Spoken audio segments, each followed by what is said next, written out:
భాగ్యం అయితే రామరాజుకి వేదవతికి బట్టలు పెట్టాలని వంకతో వచ్చి ఇక ప్రేమ నర్మదాను అయితే బాగా అవమానిస్తూ ఉంటుందన్నమాట. ఇక రామరాజుతో మా అమ్మాయిని పద్ధతికి మారు పేరుగా పెంచానండి అన్నయ్య గారు. మీరు గీసిన గీతను దాటదు. మిగిలిన వాళ్ళ మీకు చెప్పకుండా ట్యూషన్లు చెప్పదు, బయటికి పోయి షికార్లు చేయదు. మీ నిర్ణయానికి వ్యతిరేకంగా నలుగురిలో మీ పరువు పోగొట్టే పనులు అస్సలు చేయదు. మీ మాట అంటే మిగిలిన ఇద్దరు కోళ్ళకి లెక్కే లేకపోవచ్చు, కానీ మా అమ్మాయికి మాత్రం వేదవాకు అని చెప్పేసి ఇక నర్మదా ప్రేమ వైపు చూస్తానమాట. ఇక వాళ్ళిద్దరైతే ఇక బాగా అవమానంతో అక్కడి నుంచి అయితే వెళ్ళిపోతారు. ఇంకా అది గమనించిన వేదవతి అయితే, చూడు వదిన గారు, మీరు వచ్చిన పని ఏంటి, మాట్లాడుతున్న మాటలేంటి, ఆ విషయాల గురించి వదిలేసి పని చూడండి అని చెప్పేసి అంటదనమాట. సరే అని చెప్పేసి ఇక శ్రీవల్లిని పిలిచి, అమ్మ అత్తయ్య గారి మామయ్య గారి ఆశీర్వాదం తీసుకోమ్మా అని చెప్పేసి అంటదనమాట. ఇక తర్వాత తల్లి కూతుళ్ళు ఇద్దరైతే గదిలోకి వెళ్ళి, అమ్మోయ్ వాళ్ళిద్దరు నా మీద పగబట్టేశారే, నాన్న ఇడ్లీలు అమ్ముతాడనే విషయం పూర్తిగా తెలుసుకొని మన బండారం బయట పెట్టాలని పెద్ద ప్లానింగ్ చేశారే, నా కాపురం ఎక్కడ కూలిపోతుందో, నేను ఎక్కడ మా ఆయనకు దూరం అయిపోతానని చాలా భయపడ్డానే. నువ్వు వచ్చి వాళ్ళకి దిమ్మ తిరిగి బొమ్మ కనిపించేటట్టు చేసావు. నీ మాటలకి ఇద్దరి ముఖాల్లో నెత్తురు చుక్కలేదు, దెబ్బకి ఇద్దరు ఏడ్చుకుంటూ వెళ్ళిపోయారు. నువ్వు మామూలు దానివి కదే అమ్మ అని చెప్పేసి ఇక చాలా హ్యాపీగా ఫీల్ అవుతుంది అనమాట. ఇక భాగ్యం అయితే, చూడమ్ముడు, చీమా చీమా నన్నెందుకు కుట్టావంటే నా బంగారు పుట్టలో వేలు పెడితే కుట్టనా అన్నదట.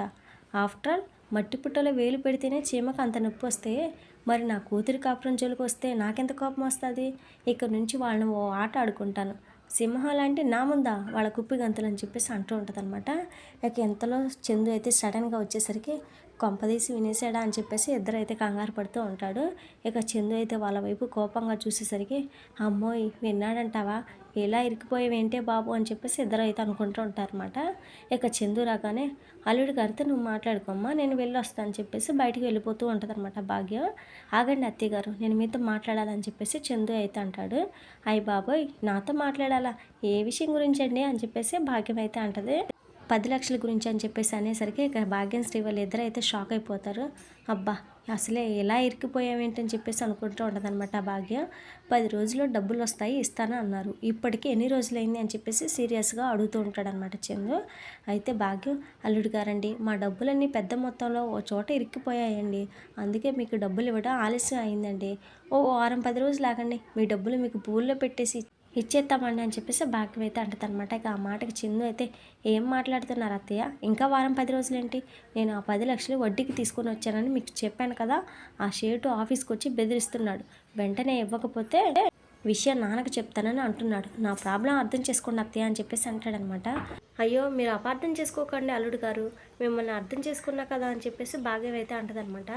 అర్థం చేసుకుంటే మీ అమ్మాయి మీకు ఎన్నిసార్లు ఫోన్ చేసి అడిగింది, ఇప్పటి వరకు డబ్బులు ఇచ్చింది లేదు, పైగా మీరు ఊర్లో కూడా ఉండడం లేదు, ఇలా చేస్తే ఎలా అత్తయ్య అని చెప్పేసి గట్టిగా అడుగుతూ ఉంటాడనమాట.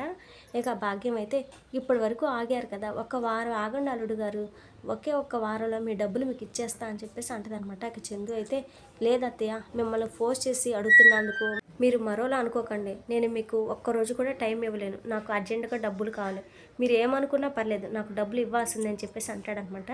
ఇక ఆ మాటతో భాగ్యం అయితే, అది కాదు అల్లుడు గారు అని చెప్పేసి అంటూ ఉండగానే, ఇక మీరు ఏం చెప్పినా వినని చెప్పేసి చందు అయితే అంటాడనమాట. ఇక ఎంతలో భాగ్యం వాళ్ళ ఆయన ఆనందరావు అయితే వచ్చి, అల్లుడు గారు మీకోసం ఇల్లు మొత్తం వెతుకుతున్నా అని చెప్పేసి చెక్ బుక్ తీసి ఇక చకచక సంతకం అయితే పెట్టేసి ఇక చందు చేతులు అయితే పెడతాడనమాట. ఈ చెక్ పై మీ పేరు రాసుకొని బ్యాంకులో వేసేసుకోండి అని చెప్పేసి చెప్తాడనమాట. ఇక చందు అయితే చాలా హ్యాపీగా ఫీల్ అవుతాడు. కానీ శ్రీవల్లి భాగ్యం వాళ్ళు మాత్రం, డబ్బులు లేకుండా ఖాళీ చెక్ ఏంట్రా బాబు, తేడాలు వస్తే బొక్కలు పోతాయని చెప్పేసి అనుకుంటారనమాట. డబ్బులదేముంది అల్లుడు గారు, నువ్వు మా అమ్మాయి సంతోషంగా ఉండాలి, ఇక వెళ్దామా ఆవిడ గారు అని చెప్పేసి అంటాడనమాట భాగ్యంతో. ఇక వెళ్తూ వెళ్తూ, చెక్ జాగ్రత్త, ఆలస్యం చేయకుండా బ్యాంకులో వేసేసుకోండి అని చెప్పేసి అంటాడనమాట. సరే మావయ్య అని చెప్పేసి చందు అయితే అంటాడు. ఏవండి ఆవిడ గారు, కరెంట్ షాక్ కొట్టిన కాకిలా అలా ఉన్నారేంటండి, పదండి మనకి బోల్డ్ అని బిజినెస్ పనులు ఉన్నాయి పదా అని చెప్పేసి అంటాడనమాట. ఇక భాగ్యం అయితే ముగ్గురిని పక్కగా తీసుకొచ్చి పిచ్చి కొట్టుడు అయితే కొడుతుంది అనమాట. రే నీకు అసలు బుద్ధి ఉందా, బుర్ర సరిగానే పనిచేస్తుందా అని చెప్పేసి కొడుతుంది అనమాట. ఇక ఆనందరావు అయితే, ఆవిడ గారండి ఆగండి, ఈ డమ్మీ చెక్కులు ఉన్నది ఇలాంటి సందర్భం వచ్చినప్పుడు తప్పించుకోవడానికే కదా, అందుకే ఓ చెక్కు గీసి పారేసి అని చెప్పేసి అంటాడనమాట. కొంప ముంచేవు కదరా, బయట వాళ్ళకి ఇచ్చినట్టు సొంత అల్లుడికి డమ్మీ చెక్ ఇస్తారా, రేపు అది డమ్మీ అని తెలిస్తే మన కూతురు కాపురం కూలిపోయిద్ది, మన గొయ్యి మనమే తవ్వుకున్నట్లు అవుతుంది, ఆ డమ్మీ చెక్ ఇచ్చి కొంప ముంచేసావు కదరా అని చెప్పేసి తల కొట్టుకుంటూ ఉంటుంది అనమాట. ఇక అప్పుడే నర్మద అయితే ఒంటరిగా ఆలోచిస్తూ బాధపడుతూ ఉండగానే భాగ్యం అయితే చూసి, ఉండు దానికి జలకిచ్చొస్తా అని చెప్పేసి కోపంగా వెళ్తుంది అనమాట. ఏంటి బాధపడుతున్నావా అని చెప్పేసి పలకరిస్తూ ఉంటుంది. నువ్వు ఇలా బాధపడటానికి కారణం ఎవరో కాదు, నువ్వే. నీ పని నువ్వు చూసుకోకుండా పక్కోల విషయంలో వేలు పెడితే ఇలాగే ఉంటుంది. అలా కాకుండా అందరి విషయంలో జోక్యం చేసుకుంటానని ఎగిరెగిరి పడితే ఎదుటి వాళ్ళు చూస్తూ ఊరుకోరు. నా కూతురికి ఏదైనా సమస్య వస్తే కోటలా అడ్డంగా నిలబడిపోవడానికి నేనున్నాను. కానీ నీకెవరున్నారు? నీకోసం మీ అమ్మా నాన్నలు రారు. లేచిపోయి పెళ్లి చేసుకున్న నీకు అత్తమామల సపోర్ట్ కూడా లేదు.